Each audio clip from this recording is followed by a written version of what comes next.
साई बंदगी सतनाम, बंदी छोड़ सतगुरु कबीर साहिब की जय हो।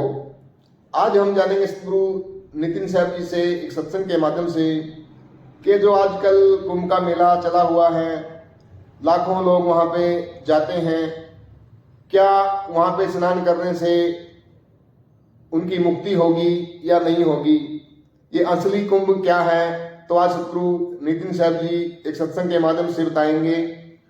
और सच्चे गुरु की क्या पहचान है, सच्चा गुरु कौन सा गुरु है, और हमें कैसे पता लगेगा कि वो हमें असली ज्ञान दे रहा है या नकली ज्ञान दे रहा है। तो आज जो सत्संग होगा, इस सत्संग को आपने पूरा विवेक लगा के और पूरी बुद्धि लगा के सत्संग को सुनना है।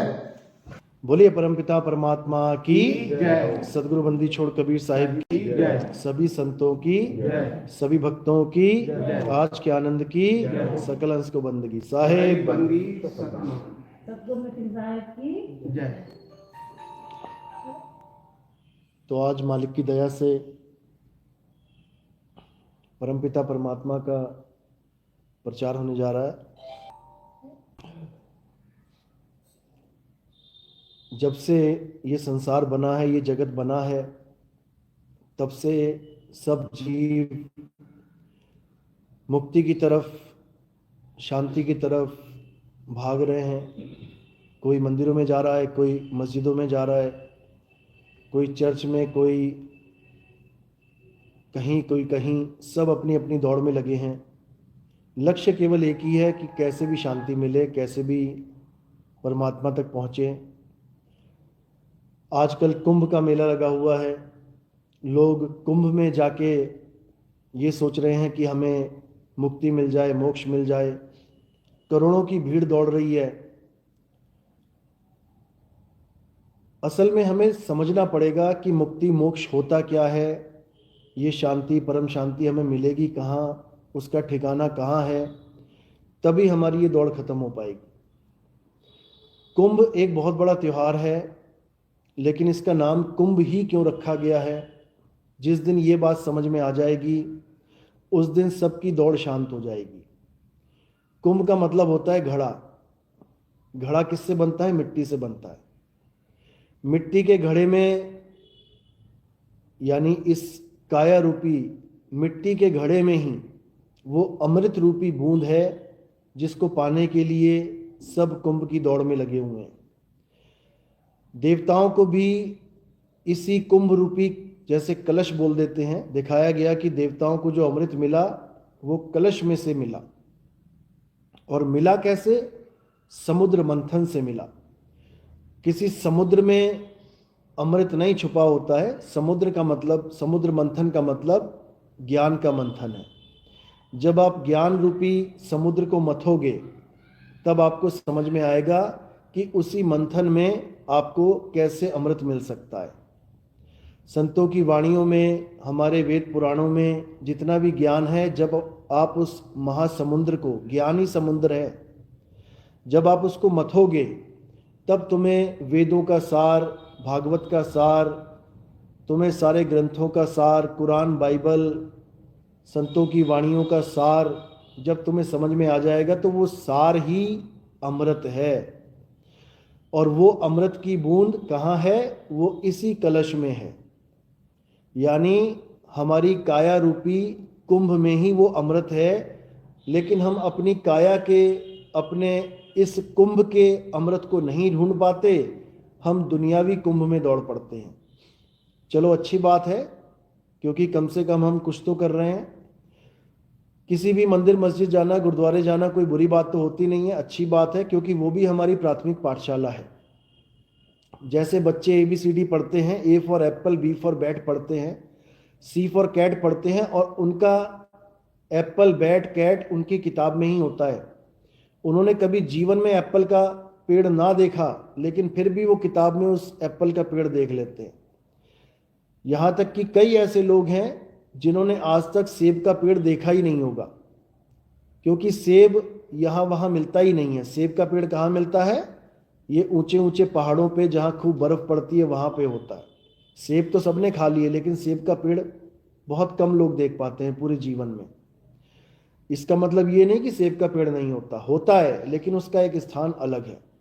इसी प्रकार बच्चे A for apple, B for bat पढ़ते हैं तो उनका एप्पल, बैट, कैट सब किताब तक ही सीमित होता है। वो शेर भी पढ़ते हैं, वो जेब्रा भी पढ़ते हैं, जिराफ भी पढ़ते हैं, लेकिन ऐसे कई लोग होंगे जिन्होंने पढ़ा तो सब कुछ लेकिन बिना देखे इस जीवन से चले गए। आप खुद देखो कि आपने जिराफ कितनी बार देखा है, आपने जेब्रा कितनी बार देखा है। आपने भले टीवी में देख लिया हो लेकिन आप असलियत में नहीं देख पाते जल्दी। इसी प्रकार जो मंदिर, मस्जिद, गुरुद्वारे हैं ये हमारी प्राथमिक पाठशाला है, यहाँ जाना बहुत ज़रूरी है। इसी से हमें पता लगता है कि जेब्रा नाम की भी कोई चीज़ है, जिराफ नाम की भी कोई चीज़ है, चिंपैंजी नाम की भी कोई चीज़ है। उन्हीं प्राथमिक पाठशालाओं में हमें सबका ज्ञान मिल जाता है। जैसे बच्चे स्कूल में पढ़ते हैं चंदा मामा दूर के, एक पोइम है। अब वो मामा बताया जा रहा है चंदा को, लेकिन चंदा कोई हमारा मामा जी नहीं है। लेकिन बचपन में हमें यही पढ़ाया जाता है ताकि हमारे भाव बन सकें, सारी सृष्टि को हम अपना परिवार मान सकें। इसी प्रकार धरती को माँ बता दिया गया। अब अगर धरती हमारी माँ है तो हम इसी माँ के ऊपर बम फोड़ रहे हैं। दूसरे देशों में हम परमाणु बम फेंकने की स्कीमें बना रहे हैं, तो है तो हमारी माँ है, हमने अपनी माँ का ही कत्ल करने का इंतजाम बना लिया है। तो कहने का मतलब वो प्राथमिक पाठशाला है, लेकिन सारी उम्र प्राथमिक पाठशाला में ही नहीं रहना है, हमें आगे बढ़ना है। कुंभ में जाना कोई बुरा नहीं है, जाओ, बहुत अच्छी बात है, लेकिन हमें जो असली कुंभ है वहां तक पहुंचने का ज्ञान भी प्राप्त करना चाहिए। और असली कुंभ कहाँ है? ये हमारी काया ही कुंभ है। इसी कुंभ में जब हम ज्ञान का मंथन करेंगे तो हमें अमृत की बूंद यहीं मिलेगी। और अमृत की बूंद कहाँ है उसका भी इशारा संतों ने बता रखा है, कहीं दूर जाने की जरूरत नहीं है, क्योंकि वाणियों में हर भेद छुपा हुआ है। वाणियों में ये रहस्य छुपा हुआ है, वाणियों में हर चीज बताई गई है, लेकिन केवल विवेकी हंस ही उसको पकड़ पाते हैं। अविवेकी ऐसे ही जीवन जी के चले जाते हैं। तो वाणियों में अमृत कहाँ बताया है? नानक साहब कह रहे हैं, 9 द्वार नहोदर फीके और रस अमृत 10वें चुईजे। उन्होंने बिल्कुल क्लियर बता दिया कि 9 द्वार नहोदर फीके, यानी इस काया में 9 द्वार हैं और 9 द्वारों में जो रस है वो फीका है, लेकिन अभी हमें मीठा लग रहा है। 9 द्वारों में क्या है? आंख, कान, नाक, मुख, लिंग, गुदा। तो इन्हीं में जितने भी रस हैं ये सब, इन रसों में सारा संसार फंसा हुआ है, क्योंकि इसको मीठा मान रहा है, लेकिन असल में इन रसों को महाफीका बोला गया। 9 द्वार नहोदर फीके, रस अमृत 10वें चुईजे। जो असली अमृत रस है वो कहाँ है? वो 10वें द्वार पे है। लेकिन 10वें द्वार पे कैसे मिलेगा, क्या प्राप्ति का साधन है, ये असली भेद ना पता होने के कारण जीव बेचारा भटक जाता है। कोई सोचता है कि 10वें द्वार से वो अमृत टपकेगा, गले में आएगा, मैं जीभ उल्टी करके गले में लगाऊंगा और मैं उस अमृत को अपनी जीभ के द्वारा चख पाऊंगा। ये घोर अज्ञान है। वो कोई पानी की बूंद नहीं है कि वो टपकेगी और तुम्हारी जीभ पे गिर पड़ेगी। और अगर ऐसा होगा भी और तुमने जीभ से उस अमृत को पी भी लिया, तो मुझे ये बता दे कोई कि अमर होगा तो होगा कौन? अगर हम दवाई पीते हैं, मुख के द्वारा, जीभ के द्वारा टच होके जाती है, दवाई हमारे पेट में गिरती है, उससे हमारी काया ठीक होती है, क्योंकि वो काया का ज्ञान है, वो काया को ठीक करने के लिए बनाया गया है। अगर अमृत की बूंद टपकती है और तुम जीभ से उस अमृत की बूंद को चख भी लेते हो, मीठा भी स्वाद आ जाता होगा, लेकिन वो गिरती तो पेट में ही है। जब पेट में गिरी तो इस काया को अमर हो जाना चाहिए, लेकिन सब मर रहे हैं, अमृत पी पी के मर रहे हैं। तो कैसा अमृत है ये नकली अमृत है, डुप्लीकेट अमृत है। ये अमृत किसने बनाया है? इसी माया ने बनाया है, क्योंकि ये माया इतनी शातिर है, इतनी प्रबल है, जीव को सारी उम्र पता ही नहीं लगने देती कि असली क्या है चीज और नकली क्या है। इसीलिए साहिब वाणियों में समझा रहे हैं कि आदि माया बहुत खतरनाक है, इसके जाल से बचना बहुत मुश्किल है। केवल तब बचा जा सकता है जब हमारे जीवन में कोई सद्गुरु आता है। तो साहिब बता रहे हैं कि काया भेद किया निर्वारा। मैं इस काया का सारा भेद बता देता हूं इस काया में बहुत सी ऐसी मुद्राएं हैं जिसको चांचरी, खेचरी, भूचरी, अगोचरी, उन्मुनी, ये सब काया का भेद है, काया की मुद्राएं हैं, इसी में सब उलझे पड़े हैं। इस काया में बहुत से चक्र हैं, मूल चक्र, स्वाद चक्र, कंठ चक्र, हृदय चक्र, आज्ञा चक्र, सहस्रार चक्र। इन चक्रों में भी माया ने उलझा रखा है। इस काया में बहुत सी नाड़ियां हैं, इसमें 72,000 नाड़ियां हैं। इसी को मुसलमान भाई 72 हूरें बता देते हैं, क्योंकि ये सब कोड की बातें हैं। इन्हीं नाड़ियों में 3 सबसे सुंदर नाड़ियां बताई गई हैं, इंगला, पिंगला, सुषमना। तो इन नाड़ियों में भी ये माया ही उलझाती है। इन नाड़ियों में जितना भी ज्ञान है इंगला, पिंगला, सुषमना का, ये भी काया माया का ही ज्ञान है।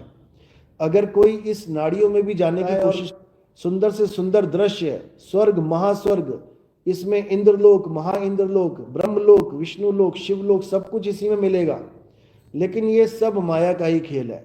तो साहिब इसी को समझा रहे हैं, कहते हैं काया भेद किया निर्वारा, ये सब रचना पिंड मंझारा। तो आदि माया कीनी चतुराई और झूठी बाजी पिंड दिखाई, अवगति रचना रची अंडमाही, ताका प्रतिबिंब डाला है। कह रहे हैं इसी माया ने सारा खेल बुन दिया है, सारे जगत की रचना करी है, इस काया की रचना करी है, और इस काया में ही माया का सबसे बड़ा प्रभाव है। जितने योगी, जितने संत महात्मा काया के अंदर से जाते हैं परमात्मा को प्राप्त करने के लिए, वो माया को प्राप्त कर लेते हैं, वो परमात्मा की जगह माया को प्राप्त कर लेते हैं, लेकिन उससे कुछ बनने वाला नहीं है। माया ने अंदर हजारों करोड़ों सूर्य चमका रखे हैं, दुनिया भर का प्रकाश कर रखा है, इसी में जीवों को उलझा रखा है, लेकिन इससे कुछ होने वाला नहीं है। अंदर ही मन भी बैठा है, ज्योत स्वरूपी जो मन है वो बैठा है। लोग मन को ही परमात्मा समझ लेते हैं, ज्योत को ही परमात्मा मान बैठते हैं। नानक साहब वाणी में समझा रहे हैं, मन तू ज्योत स्वरूप है, अपना मूल पहचान। यानी ये जो ज्योत है जो अंदर दिखाई देती है, ये सब मन का ही खेल है। हमें क्या करना है? अपना मूल पहचान, हमें अपना मूल पहचानना है कि हम कहाँ से जुदा हुए हैं, हमारा मूल निज घर कहाँ पे है। तो हमें हमारे मूल के बारे में क्या ज्ञान समझाया कबीर साहब ने कि हमारा मूल कौन है? हमारा मूल शब्द है। और हम इस वक्त किस अवस्था में बैठे हुए हैं? हम सुरत रूप में उस मूल से हटके बैठे हुए हैं। तो करना क्या है? इसी सुरत को अपने मूल यानी शब्द में समाना, इसी को मुक्ति कहते हैं। इसीलिए बोला कि सुरत समाये शब्द में और वाको काल ना खाए, और जाप मरे अजपा मरे, अनहद भी मर जाए। परमात्मा को पाने के लिए जो गुरुजन जाप, अजपा, अनहद इस प्रकार की भक्ति का भेद बताते हैं, यानी कोई कह रहा है राम राम जप लो, कोई कह रहा है राधे राधे जप लो, कोई कह रहा अल्लाहु अल्लाहु जप लो, कोई कह रहा हालेलुया करो, प्रेयर करो, कोई कह रहा है अरदासे करो। ये सब खेल 52 अक्षरों का खेल है। इन्हीं 52 अक्षरों के द्वारा हर जीव चाहता है कि मुझे परमात्मा की प्राप्ति हो, लेकिन साहिब इसका खंडन करते हैं। साहिब समझा रहे हैं कि 52 अक्षर जीव आधारा, आदि अक्षर जीभ्या से न्यारा, वाही को सत सिमरण कहिए, सिमर सिमर नर उतरो पारा। कि इन 52 अक्षरों से किसी का भला होने वाला नहीं है। ये तो जीव आधारा, ये तो जीव के आधार से की जाने वाली भक्ति है। तुम्हारी जीभ है तो इतने सारे नाम तुम जप सकते हो, तुम्हारी जीभ ना हो तो तुम एक भी नाम नहीं जप पाओगे। इसका मतलब ये नहीं कि जिसकी जीभ नहीं है उसको परमात्मा नहीं मिल सकता, क्योंकि लोग ये सोचते हैं कि नाम जपने के बाद हमें परमात्मा मिलेगा, लेकिन ये सत्य नहीं है, ये झूठ है। सत्य क्या है कि हमें जीभ की जरूरत ही नहीं है परमात्मा का नाम लेने के लिए। नानक साहब समझा रहे हैं, अखा वाजो वेखना बिन कन्ना सुनना, पैरा वाजो चलना बिन हथी करना, जीबा वाजो बोलना यूं जीवित मरना, नानक हुक्म पछाण तो खसमे जा मिलना। यानी परमात्मा को ना तो ये आंखें देख सकती हैं, ना इस कान से उस परमात्मा की आवाज को सुना जा सकता है, ना इन हाथों से परमात्मा की आरती की जा सकती है, ना इन पैरों से परमात्मा तक चल के पहुंचा जा सकता है, ना इस जीभ से परमात्मा का नाम बोला जा सकता है और ना बिना परमात्मा के हुक्म पहचाने उसमें मिला जा सकता है, क्योंकि हमें पहले हुक्म पहचानना पड़ेगा। कोई भी एग्जाम आप क्लियर करना चाहते हैं तो पहले आपको उन प्रश्नों के बारे में जानना पड़ेगा जो एग्जाम में आने वाले हैं। उन प्रश्नों का अध्ययन करना ही टीचर का हुक्म है। बच्चों को क्या हुक्म दिया जाता है स्कूल में कि बेटा ये लेसन याद करके आना, ये हुक्म है। अगर वो लेसन हमने याद नहीं किया तो हम पास नहीं हो सकते, क्योंकि हमारा एग्जाम ही उस लेसन में से आएगा। तो नानक हुक्म पछाण के तो जा खसमे मिलना। तो गुरु का हुक्म क्या है? गुरु हमेशा सिलेबस बताता है। गुरु का काम है ज्ञान देना। किस ज्ञान को देना? जो अंत समय काम आएगा, वही हमारा सिलेबस है।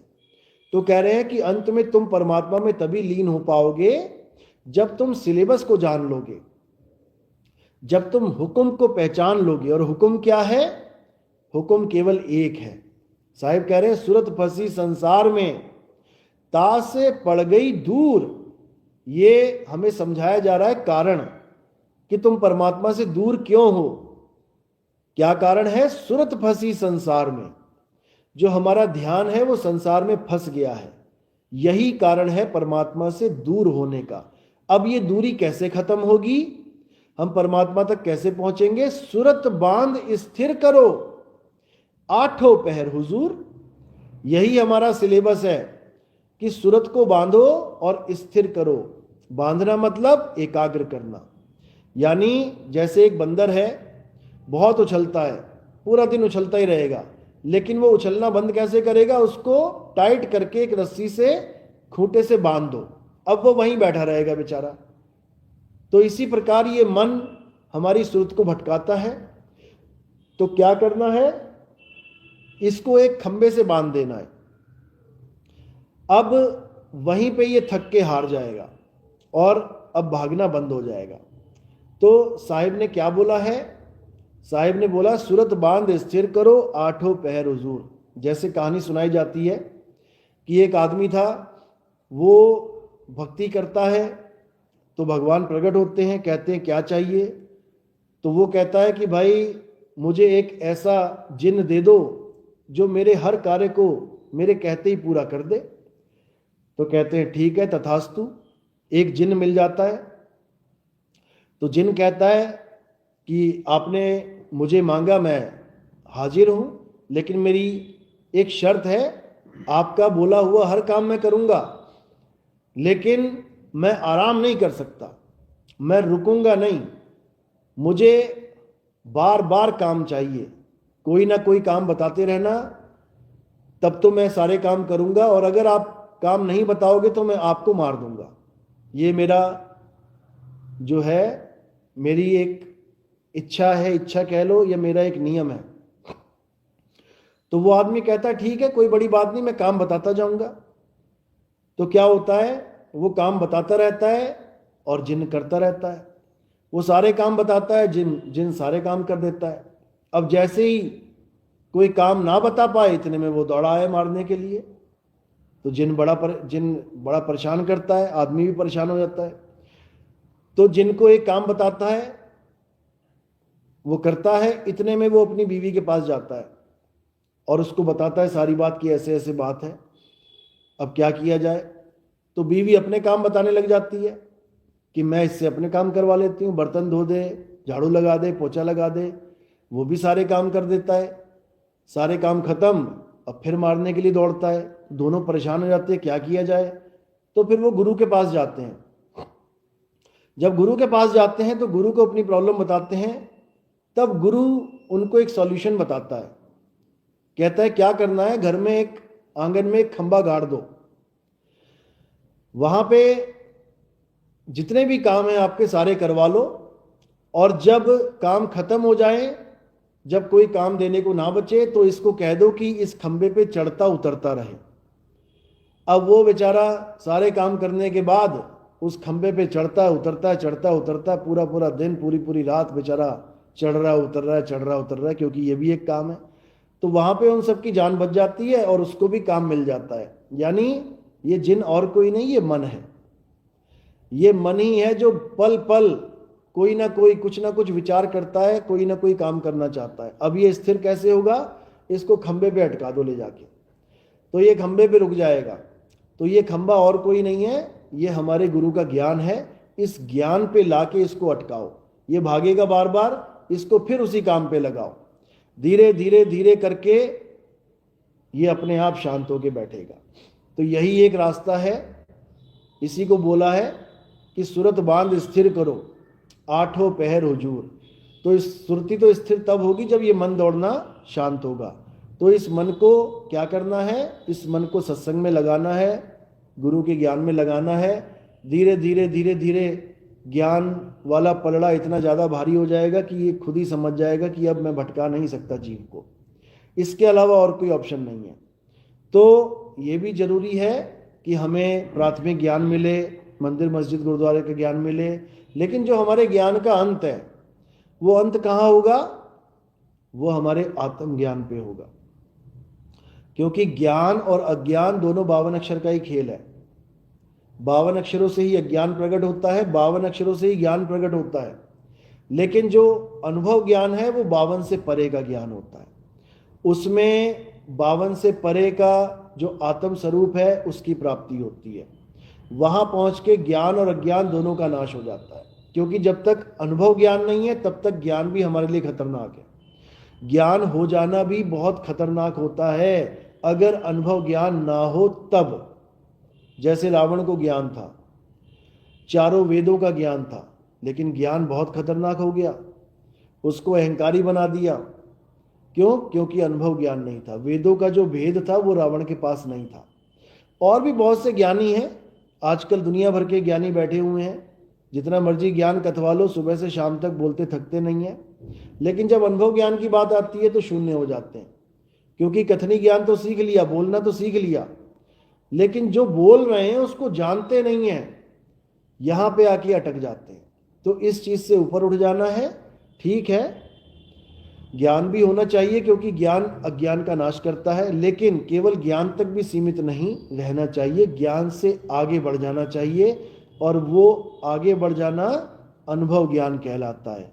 इसीलिए कबीर साहब समझा रहे हैं, अनुभव ज्ञान बिना सब झूठा और झूठी हाट लगाई। आज आप देखेंगे व्हाट्सएप पे, यूट्यूब पे दुनिया भर के ज्ञानी बैठे हुए हैं, एक से एक ज्ञानी बैठे हुए हैं, पूरा पूरा दिन सत्संग कर रहे हैं, लेकिन जब अनुभव ज्ञान की बात करो तो शून्य हो जाते हैं। क्योंकि उनको सत्य स्वरूप का, सच्चे शब्द का बोध ज्ञान नहीं है। इसीलिए कबीर साहब हमेशा यही समझाते हैं कि जो अनुभवी ज्ञान है वही सत्य ज्ञान है। उसके अलावा कथनी ज्ञान, उसको साहिब ने एक कुकुर यानी कुत्ते का ज्ञान बोला है। उसको एक कुत्ते की संज्ञा दी गई है। यानी करनी तज कथनी कथे, अज्ञानी दिन रात, और कुकर समान भौकत फिरे और सुनी सुनाई बात। यानी जिसको अनुभव ज्ञान नहीं होता है और वो ज्ञान कथता है तो उसको दोषी बोला है कबीर साहब ने। यानी कि एक कुत्ते की तरह, जैसे आप रात के 12 बजे, 1 बजे, 2 बजे कभी उतरो बस से किसी सुनसान गांव में, तो गांव का पहला कुत्ता जब आपको देखेगा तब वो भौंकेगा जरूर। जैसे ही वो भौंकेगा तो आप देखोगे कि थोड़ी दूर पे किसी और गली का कुत्ता वो वहां भौंकना शुरू हो जाएगा। उसकी भौंकना सुन के उससे आगे गलियों के कुत्ते भौंकना शुरू हो, देखते देखते पूरे गांव के कुत्ते भौंकना शुरू हो जाएंगे। अब देखा तो केवल एक ने, आपको एक कुत्ते ने देखा, उसने भौंका, समझ में आता है कि उसने देख के भौंका, लेकिन बाकी गांव के जितने कुत्ते हैं वो सब बिना देखे भौंक रहे हैं। तो साहिब ने कहा कि बिना देखे अगर कोई भौंक रहा है तो वो महापापी कहलाएगा, क्योंकि उसके पीछे 150 लोग तो लग जाएंगे, लेकिन बिना अनुभव ज्ञान के वो उनकी शंका समाधान नहीं कर पाएगा, उनके बोध ज्ञान को वो क्लैरिफाई नहीं कर पाएगा। किसी को कुछ अनुभव हुआ भी वो गुरु से पूछेगा तो वो जस्टिफाई नहीं कर पाएगा कि सही ज्ञान है कि नहीं। क्यों? क्योंकि उसको खुद ज्ञान नहीं हुआ है। वो किसी को क्या रास्ता दिखाएगा? जब उसने खुद नहीं देखा तो दूसरे को क्या दिखाएगा? इसलिए साहिब ने कहा, बिन देखे वा देश की और बात करे सो कूर, आप पे खारी खात है बेचत फिरे कपूर। यानी जो बिना देखे परमात्मा की बात कर रहा है, जितने भी लोग, जितने भी संत बैठे हैं जो परमात्मा परमात्मा चिल्ला रहे हैं लेकिन जानते नहीं हैं, वो सब दोषी हैं। उनको झूठा गुरु बोला है कबीर साहब ने कि वो झूठे गुरु हैं। झूठा क्यों बोला है? क्योंकि वो किसी और के मुंह से निकली बात को ग्रहण करके बैठे हुए हैं, किसी और के मुंह से निकली बात को पकड़ के बैठे हुए हैं। जैसे भोजन सामने है, वो झूठा नहीं कहला रहा है। झूठा कब कहलाएगा? जब तुम्हारे मुंह में चला जाएगा और तुम उसमें से निकाल के किसी को दो, वो झूठा कहलाता है। यानी किसी के मुंह से बात निकली, वो अपनी बता के अगर पेश कर रहे हैं तो वो झूठे हैं। और उनके लिए क्या प्रावधान है? क्योंकि देखो, ये प्रकृति का नियम है कि जो करोगे सो भरोगे। किसी को धोखा दोगे तो धोखा मिलेगा, किसी के साथ अन्याय करोगे तो अन्याय मिलेगा, किसी के साथ कुछ भी करोगे वही सब तुम्हारे साथ होगा। तो अगर झूठा गुरु है तो उसके लिए क्या प्रावधान है? क्योंकि झूठा गुरु सामने वाले का जन्म बर्बाद कर रहा है, इंसानी चोला बर्बाद कर रहा है, तो उसके लिए क्या है? झूठा गुरु अजगर बना और 1,84 जाए, सारी संगत चींटी बनी, तोड़ तोड़ के खाए। तो झूठा गुरु कहां जाएगा? 1,84 में जाएगा। उसको बचाने वाला कोई नहीं है। उसको सारी संगत जो उसने इकट्ठी की है, चींटी बन के तोड़ तोड़ के खाएगी, कोई बचाने वाला नहीं है। तो झूठे गुरुओं के ऊपर भी ये प्रकृति पूरा उनका हिसाब लेगी, कोई बचाने वाला नहीं है। इसलिए साहिब ने कहा है, बार बार समझाया भी है कि झूठे गुरु को झटक दे और शिष्य शाखा को फूक, और वाह में दोष जरा नहीं, शब्द कहा हम कूक। यानी कि जब तक गुरु को बोध ज्ञान नहीं हो गया है, जब तक गुरु को सच्चे शब्द का अनुभव नहीं हो गया है, तब तक वो किसी को ज्ञान देने का हकदार है ही नहीं। इसीलिए गुरु करो जान के, पानी पियो छान के, ये उस समय बोला गया जब पानी में छोटे छोटे कीड़े होते थे। नदियों में, तालाबों में, कुएं में जब पानी निकालते थे तो उसमें छोटे छोटे जीवाणु दिखाई देते थे। तो कपड़ा लगाने की बात करी कि कपड़ा लगा के छान के पियो। लेकिन आज के टाइम में आरओ लगे हैं, घरों में भी जो पानी आ रहा है उसमें भी कोई कीड़ा जल्दी दिखाई नहीं देता है। कोई पाइपलाइन टूट गई है कहीं पे तो भले कोई गंदा पानी आ जाए, लेकिन वो भी रिपेयर होने के बाद ठीक हो जाती है। तो वहां पर कपड़ा लगाने की जरूरत नहीं है। बहुत से कबीरपंथी आज अपने आश्रमों में नलों पे कपड़े लगा के बैठे हैं, बल्कि कपड़ा लगा के तो और पानी गंदा हो जाएगा। तो यहां पर इस वाणी को बिल्कुल उलट देना है आज के जमाने के अनुसार। गुरु करो छान के और पानी पियो जान के। पानी के बारे में जानो कि ये नल का पानी है या ये ऊपर टंकी का पानी है या ये बासी पानी है या ताजा पानी है, समझ में आता है। लेकिन गुरु करो छान के। अब कपड़ा लगाने की जरूरत गुरु के ज्ञान पे है। यानी जो गुरु समझा रहा है, परमात्मा के बारे में बता रहा है, तो पहला प्रश्न ये होना चाहिए कि परमात्मा है क्या, परमात्मा कैसा होता है। ये सवाल सबसे पहला सवाल होना चाहिए गुरुओं के आगे। अब वहां पे आपको समझ में आएगा कि गुरु जवाब क्या दे रहा है और हमें इस गुरु को धारण करना चाहिए कि नहीं करना चाहिए। कोई कहेगा परमात्मा ज्योत स्वरूप है, कोई कहेगा परमात्मा प्रकाश स्वरूप है, कोई कहेगा परमात्मा लाल है, लाल प्रकाश, कोई कहेगा परमात्मा ऐसा, कोई कहेगा वैसा। कोई श्वासों को परमात्मा कह देगा, कोई अग्नि को परमात्मा कह देगा, कोई इस जड़ संसार को परमात्मा कह देगा कि परमात्मा और संसार एक ही है। ऑब्जर्व करने वाला और ऑब्जर्वर, यानी ये ऑब्जर्व करने वाला और ऑब्जर्व होने वाला दोनों एक ही हैं। कई लोग ऐसी बात कर देंगे, यानी दृश्य और दृष्टा एक ही है, कुछ ऐसी बात कर देंगे। ये सब अज्ञान है, ये सब अज्ञान है। इसी एक सवाल से सारे धर्मों का, सारे बाबाओं का, सारे ज्ञानियों का भेद खुल जाएगा। क्योंकि परमात्मा परमात्मा कह के इकट्ठा करने वाले बहुत हैं, लेकिन परमात्मा है क्या ये बताने वाले कोई बिरले हैं। इसलिए साहिब ने बोला कि कबीर आत्म ज्ञान का पड़ा नगर में शोर, और पूछो कैसी आत्मा तो देते दांत निपोर। यानी आत्मा आत्मा, परमात्मा परमात्मा कहने वाले बहुत मिल जाएंगे, लेकिन उनसे केवल एक सवाल पूछ लो कि आत्मा है क्या, परमात्मा है क्या, बस वहीं पे फेल हो जाएंगे, जवाब नहीं आ सकता। तो यही समझना है, इसी को परम ज्ञान बोलते हैं। जैसे हमारे ग्रंथों में आता है, हिंदू धर्म के ग्रंथों में आता है सोहम। अब सोहम कह लो, कई लोग इसी को कहते हैं शिवोहम, मैं ही शिव हूं, या फिर इसी को ईसाइयों ने कहा यहोवा, यानी मैं वो हूं जो मैं हूं। इसका मतलब ये होता है, यानी परमात्मा की डेफिनेशन बताई गई है कि परमात्मा क्या है, मैं वो हूं जो मैं हूं। अब इसके भेद को समझना है केवल, यानी परमात्मा हमें कैसे मिलेगा, जब हम ये जान पाएंगे परमात्मा है क्या।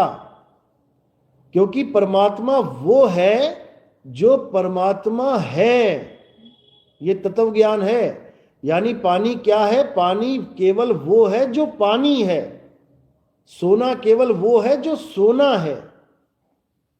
इसको समझना पड़ेगा, यानी जो मैं हूं वो ही मैं हूं, यानी मैं केवल वो चीज हूं जो मेरा अस्तित्व है। अब उस अस्तित्व को जानना पड़ेगा, यानी ये तत्व ज्ञान है। अब अस्तित्व क्या है, आत्मा ही अस्तित्व है, यानी जो तू सो हम, यानी मैं भी आत्मा और तुम भी आत्मा, दोनों में कोई भेद नहीं है। लेकिन एक आदमी बना बैठा है, एक औरत बना बैठा है, तो इसमें तो भेद है। यानी मैं आदमी औरत नहीं हूं क्योंकि दोनों में भेद है, मैं आत्मा हूं क्योंकि तुझ में और मुझ में कोई भेद नहीं है। इसी को हमारे ग्रंथों में बोला गया ईश्वर सत्य है, यानी ईश्वर ईश्वर करने वाले तो बहुत बैठे हैं।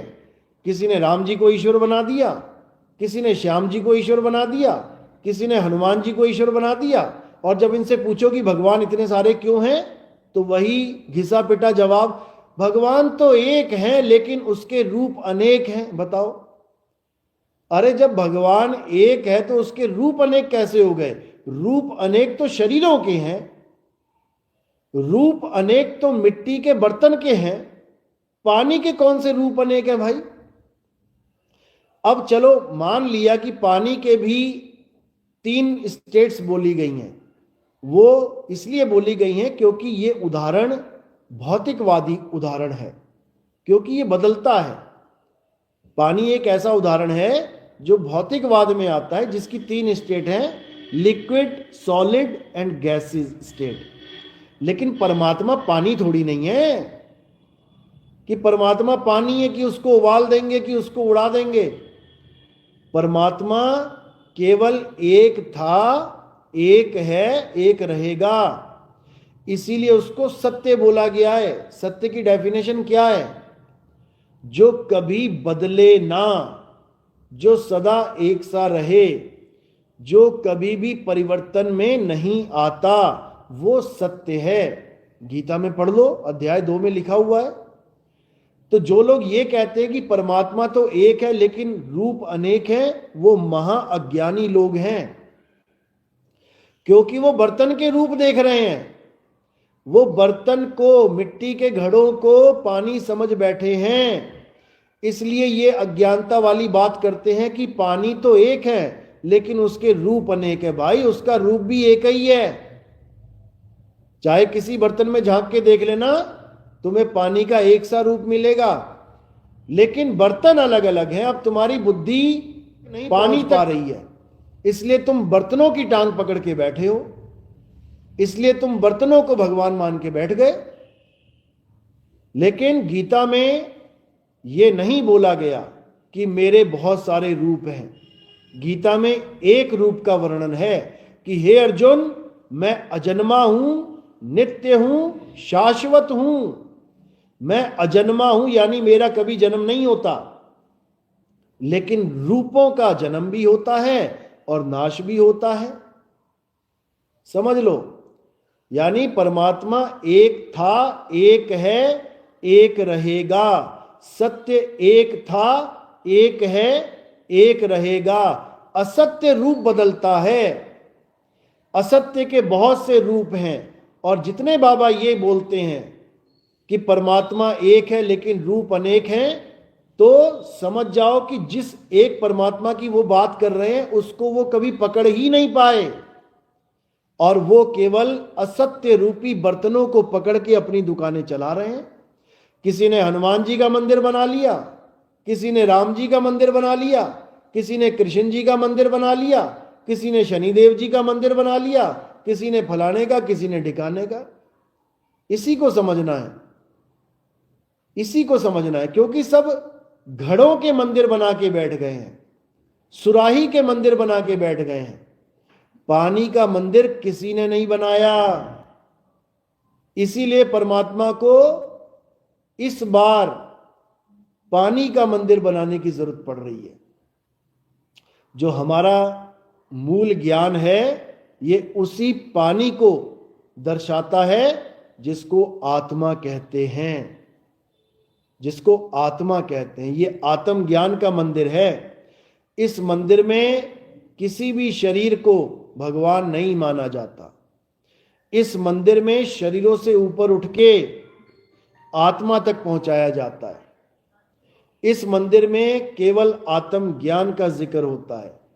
ठीक है, एक नियम बना हुआ है जिसको गुरु पूजा कहते हैं, गुरु वंदना कहते हैं। उस हिसाब से हमारे यहाँ गुरु की आरती होती है, लेकिन गुरु को काया मान के आरती नहीं होती है। गुरु को आत्मा समझ के आरती होती है, और गुरु हमेशा यही समझाता है कि मुझे शरीर मत समझना, मैं कोई मिट्टी का घड़ा नहीं हूं, मैं एक आत्मा हूं, और तुम्हें भी ये समझाने आया हूं कि तुम भी एक आत्मा हो। अपने आप को मिट्टी का शरीर मत समझ लेना। गुरु तुम्हें मिट्टी का शरीर त्यागने का रास्ता बताने आता है। गुरु तुम्हें मिट्टी के शरीर से मोह करवाने नहीं आता। गुरु तुम्हें ज्ञान देता है कि इस मिट्टी के शरीर को कैसे त्यागना है।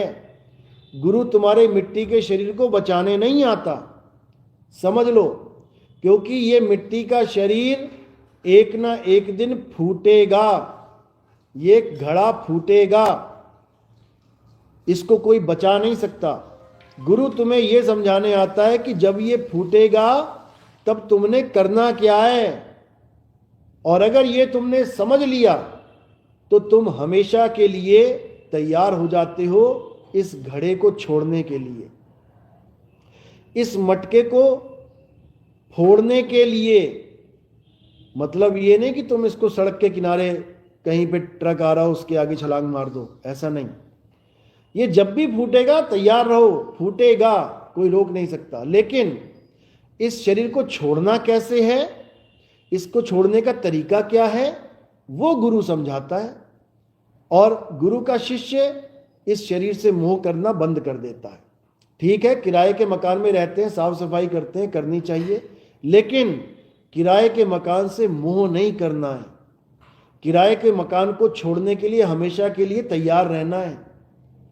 जैसे ही समय आए गुरु के द्वारा बताया हुआ दाव लगाओ और इस शरीर को छोड़ जाओ। जो इसको सही से छोड़ देगा समझ लो वो मुक्त हो जाएगा, और कुछ नहीं है। और मत समझना कि गुरु कुछ ऐसा ज्ञान देगा कि तुम्हारा ये शरीर बच जाएगा। किसी का नहीं बचा, राम जी का नहीं बचा, श्याम जी का नहीं बचा, तुम्हारा कैसे बचेगा? इसलिए अच्छे से समझो।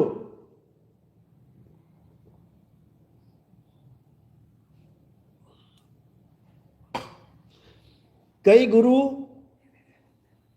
इस शरीर से मोह करवा देते हैं कि मेरे पास आ जाओ, किडनी ठीक हो जाएगी और फलाना हो जाएगा, ढिकाना हो जाएगा। वो गुरु उन चेलों का मोह और ज्यादा बढ़ा रहे हैं शरीरों से। वो भीड़ बढ़ा रहे हैं अपने पास लालच देके, जबकि गुरु ऐसा होना चाहिए जो शरीरों से मोह भंग करवाए, इस काया से मोह भंग करवाए। क्योंकि गुरु के पास लोग जाते ही इसलिए हैं कि उनको मुक्ति प्राप्त हो। अब मुक्ति का मतलब भी नहीं समझ रहे हैं। मुक्ति का मतलब है कि जन्म मरण से छुटकारा मिल जाए, यानी इस काया से छुटकारा मिल जाए। और जो गुरु काया से ही मोह करवा रहा है वो कब छुटकारा देगा तुम्हें? तो इसलिए हमें वो गुरु धारण करना चाहिए जो हमें मुक्ति का रास्ता बताए, इस काया से मोह भंग करवाए। वही हमें इस काया से छुटकारा दिला सकता है। स्वर्ग नरक से मोह भंग करवाए कि तुम स्वर्ग चले जाओ, तुम नरक चले जाओगे। कबीर साहब इसका खंडन करते हैं, अज्ञानी को स्वर्ग नरक है, हरि जाने को नाही, और जिस भव से सब लोग डरत हैं, सो भय हमरे नाही। जो गुरु तुम्हें स्वर्ग, महास्वर्ग, जन्नत ले जाने की बात कर रहा है, हेवन की बात कर रहा है, वहां ऐसे ऐसे होगा, वहां ऐसे ऐसे होगा, मजे आएंगे, वहां पे ऐसा चलेगा वैसा, ये सब अज्ञान है, ये सब अज्ञानियों का खेल है। साहिब कह रहे हैं हमारा जो खेल है वो जीते जी मुक्ति प्राप्त करने का खेल है, यानी जीते जी उस अवस्था को प्राप्त करना है जो मरने के यानी शरीर छोड़ने के बाद तुम्हें मिलेगी। वहां पर ये कोई खेल नहीं है स्वर्ग और नरक का।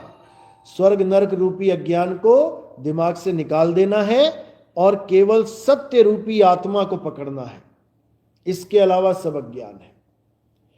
तो मालिक से यही अरदास करते हैं कि जो भी हमारे सत्संग में आते हैं वो इस काया से ऊपर उठ के आए और इस काया के मोह को त्यागें और हमेशा रेडी रहें इस काया को छोड़ने के लिए। भेद आपको समझाया ही हुआ है कि क्या करना है। काया तो छूटेगी, कोई बचा नहीं सकता।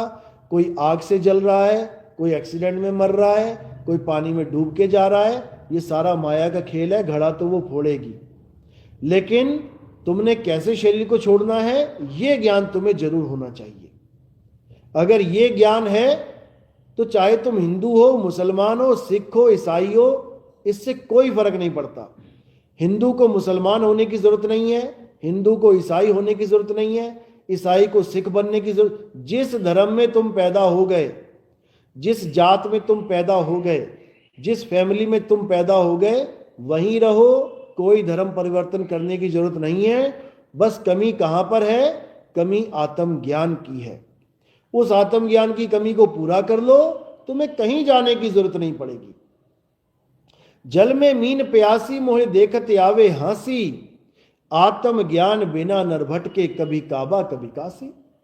आत्मज्ञान के बिना ये जीव भटक रहा है, कभी कहीं भाग रहा है, कभी कहीं भाग रहा है। ये सारी दौड़ कब खत्म होगी? जब आत्मज्ञान में स्थित हो जाओगे। तो आत्मज्ञान से श्रेष्ठ ज्ञान कोई ज्ञान नहीं है। आत्मा में ही परमात्मा का वास है, जैसे दूध में घी का वास है। बस मंथन की जरूरत है। और ये शरीर ही महाकुंभ है, इसी में स्नान करना है, इसी में तुम्हें उस आत्म तत्व के दर्शन होंगे और तुम सदा सदा के लिए अमर हो जाओगे। तो मेरी यही मालिक से अरदास है कि सबको मुक्ति मिले, सब इस संसार से निकलें, भवसागर से निकलें। और सबसे बड़ी बात कि धर्म के नाम पे झगड़ा ना करें। सब धर्म एक हैं, क्योंकि धर्म होता ही एक है। जितने भी धर्म अलग अलग बने बैठे हैं, ये धर्म नहीं, ये पंथ हैं, ये संप्रदाय हैं, ये मजहब हैं। धर्म केवल एक है और उसे सत्य सनातन धर्म कहते हैं। और सत्य सनातन धर्म का मतलब ये नहीं है कि कोई भगवाधारी या कोई जटाधारी या कोई देवी देवताओं को पूजने वाला सत्य सनातनी है, बिल्कुल नहीं। सत्य सनातन का मतलब होता है कि कोई हिंदू है तो अपनी आत्मा को जाने, मुसलमान है तो अपनी आत्मा को जाने, सिख है तो अपनी आत्मा को जाने, ईसाई है तो अपनी आत्मा को जाने। तो वह अपने मजहब में रहते हुए भी सत्य सनातनी कहलाएंगे। और सारे संसार को अपना परिवार जाने, वसुधैव कुटुंबकम का नारा लगाएं, एक दूसरे से झगड़ा बंद करें। ये जितने भी आजकल बमबारी हो रही है, बड़े बड़े देशों में झगड़े हो रहे हैं, ये केवल धर्म युद्ध हैं, यानी धर्म के नाम पर युद्ध हैं। ये युद्ध बंद होने चाहिए और सबको एक परमात्मा का साक्षात्कार हो, सब भाई भाई आपस में मिलके रहें और भक्ति करें। मैं यही चाहता हूँ। तो आज का सत्संग यही समाप्त करते हैं और अरदास करते हैं कि जो देश आपस में लड़ रहे हैं वो लड़ना बंद करें, एक दूसरे पे अत्याचार बंद करें, क्योंकि उसका सारा जवाब प्रकृति देती है। आज देखो अमेरिका में 10,000 से ज़्यादा घर अग्नि के सपुर्द चढ़ चुके हैं। इतना सक्षम होने के बाद भी आग को नहीं रोक पा रहे हैं। क्यों? क्योंकि हाय लगती है, जीवों की हाय लगती है। बेचारे बेकसूरों को मारा गया, जलाया गया, तो उनकी हाय लगी। तो ये सब होता है, प्रकृति जरूर देना देती है, लेकिन ये सब रुक सकता है अगर हम सब प्रेम करें, हम सब एक दूसरे का आदर करें, तो सब कुछ होता है। तो आज का सत्संग यही समाप्त करते हैं, आरती का समय है। बोलिए परमपिता परमात्मा की, सदगुरु बंदी छोड़ कबीर साहिब की, सभी संतों की, सभी भक्तों की सतनाम साहिब बंदी। बहुत जल्दी कुंभ में भी मुलाकात होगी, कुंभ में भी प्रचार प्रसार चलेगा। तो जो लोग कुंभ में आना चाहते हैं, कुछ भक्त तो हमारे पहुंच चुके हैं, वो संपर्क कर सकते हैं,